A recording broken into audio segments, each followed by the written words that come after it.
South Africa, it's kind of hard to be a competitive athlete and to be a student at the same time.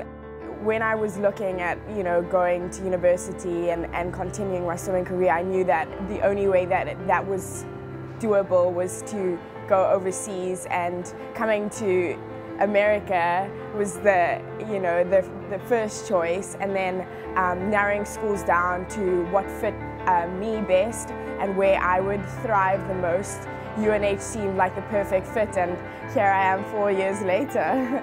Oneida Cooper, senior swimmer at the University of New Hampshire, hails from Johannesburg, South Africa.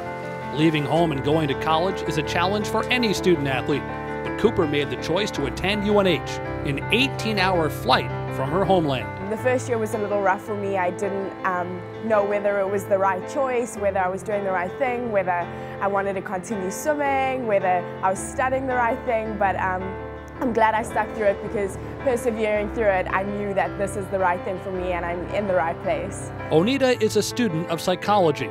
She's inspired by and following in the path of her father, Dr. Saths Cooper, a clinical psychologist and president of the International Union of Psychology. During South Africa's apartheid, Dr. Cooper took a stand against the racial segregation of the time. That resulted in his conviction for attempt to overthrow the government. Dr. Cooper spent 7 years on Robben Island, a South African prison, on the same cell block as future South African President Nelson Mandela. Oneida's father, Mandela, and other South African activists ultimately guided her on her current path. I've always been passionate about helping people, and I knew that to make a change and to make a difference, psychology was one of the fields that I could do so.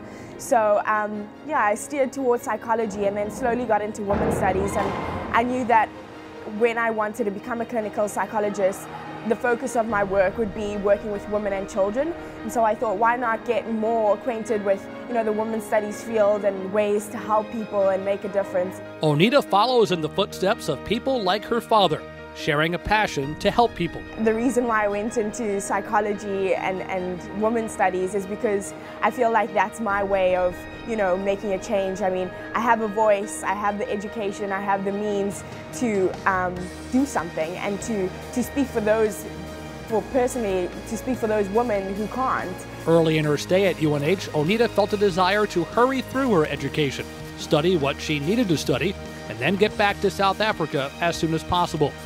She still intends to make her mark in her home country, but now she's no longer in a rush to return. This experience has shaped the person I am today and helped me grow into the woman I am today.